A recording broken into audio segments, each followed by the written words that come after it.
अगस्त 1947।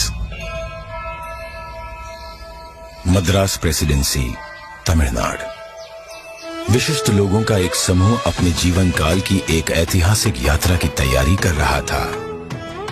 उन्हें एक महत्वपूर्ण कार्य संपन्न करने के लिए आमंत्रित किया गया था। एक शासक से दूसरे शासक को सत्ता हस्तांतरण की प्रक्रिया को विधि विधान के साथ पूर्ण करने का कार्य सौंपा गया था। किस दिशा में कूच कर रहे थे ये लोग? दिल्ली। भारत अपनी स्वतंत्रता के समीप था। ब्रिटिश शासन से मुक्ति की बेला थी। स्वराज के लिए संघर्ष में हजारों गिरफ्तार हुए और मारे गए, और दशकों बाद राष्ट्र अपनी लक्ष्य के समीप था।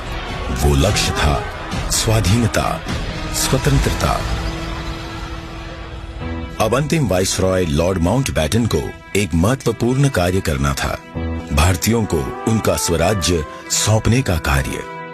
परंतु उनके सामने एक सवाल था, स्वराज्य को किस प्रकार सौंपा जाए? ऐसे में हाथ मिलाने की रस्म शायद ही काम आए। तो इस गौरवशाली क्षण के प्रतीक के रूप में कौन सी रस्म अपनाई जाए? उन्होंने पंडित जवाहरलाल नेहरू के सामने अपना ये सवाल रखा। ये एक उचित सवाल था जिसके बारे में विचार विमर्श की आवश्यकता थी। नेहरू जी ने ये प्रश्न जाने माने स्वतंत्रता सेनानी श्री सी राजगोपालाचारी के सामने रखा, जिन्हें राजा जी के नाम से जाना जाता था। वे तमिलनाडु से थे। नेहरू राजा जी की विद्वता और भारतीय परंपराओं और सभ्यताओं पर उनके ज्ञान का सम्मान करते थे। राजा जी को इसका समाधान भारत के गौरवशाली अतीत में मिला। तमिलनाडु के चोला साम्राज्य में, जो भारत के प्राचीनतम और दीर्घकाल तक चलने वाले साम्राज्यों में से एक था, एक चोया सम्राट से दूसरे सम्राट को सत्ता का हस्तांतरण नीति परायणता के प्रतीक अर्थात सेंगोल सौंप कर किया जाता था। भगवान शिव के आशीर्वाद का आवाहन करते हुए उस समय के महंत द्वारा सेंगोल को आशीष प्राप्त होता था। क्योंकि चोया शिव के प्रबल भक्त थे, उनके द्वारा स्थापित हजारों वर्ष पुराने मंदिरों में आज भी पूजा की जाती है। राजा जी ने इसी परंपरा और समारोह के आयोजन की सलाह दी, जिसे नेहरू जी ने स्वीकार किया।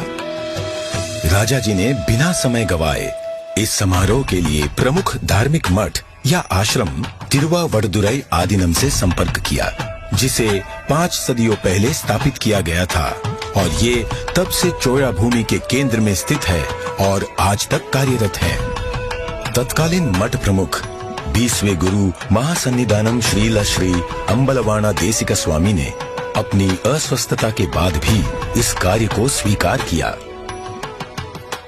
उन्होंने सेंगोल बनाने का दायित्व मद्रास के प्रसिद्ध स्वर्णकार वुम्मड़ी बंगारू को सौंपा।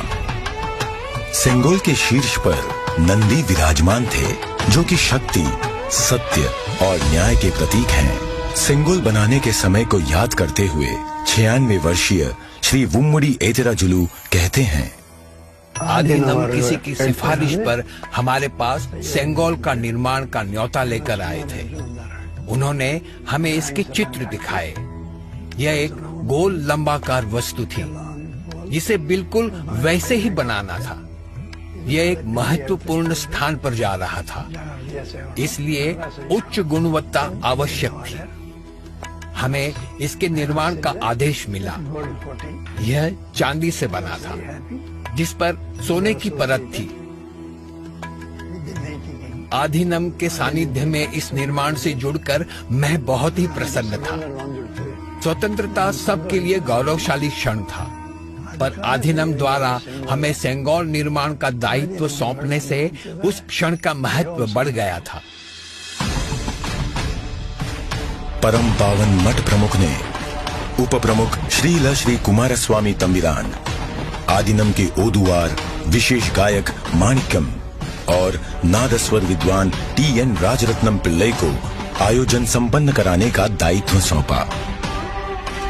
ये दल एक विशेष विमान से दिल्ली पहुंचा।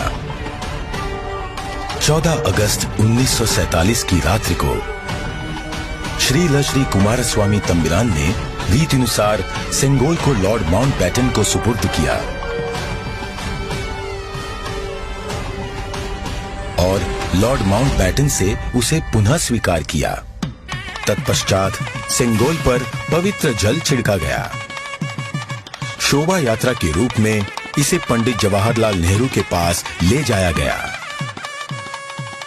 इस अवसर पर ओदुवार ने तमिल संत तिरुज्ञान संबंदर द्वारा रचित कोलर पदिगम से श्लोकों का पठन किया। महंत ने नेहरू जी को पीतांबर पहनाते हुए उन्हें रीतिनुसार सेंगोल सौंपा। अडियारगढ़ वाणिल अरसालवार आणई नमदे, अर्थात ये हमारा आदेश है कि ईश्वर के अनुयायी राजा स्वर्ग के समान शासन करेंगे। इस वाक्य से श्लोक का समापन हुआ। इस प्रकार 1000 वर्ष पूर्व की सभ्यतागत प्रथा के अनुसार दक्षिण और उत्तर के असाधारण एकीकरण द्वारा राष्ट्र को एक सूत्र में पिरोते हुए शासन का हस्तांतरण हुआ। तत्पश्चात नेहरू जी ने श्री राजेंद्र प्रसाद सहित कई नेताओं की उपस्थिति में सेंगोल को स्वीकार किया। आगे चलकर श्री राजेंद्र प्रसाद भारत के प्रथम राष्ट्रपति बने। इस ऐतिहासिक घटना का उल्लेख व प्रकाशन राष्ट्रीय और अंतर्राष्ट्रीय मीडिया में किया गया। 25 अगस्त 1947 की टाइम पत्रिका ने भी इसे प्रकाशित किया।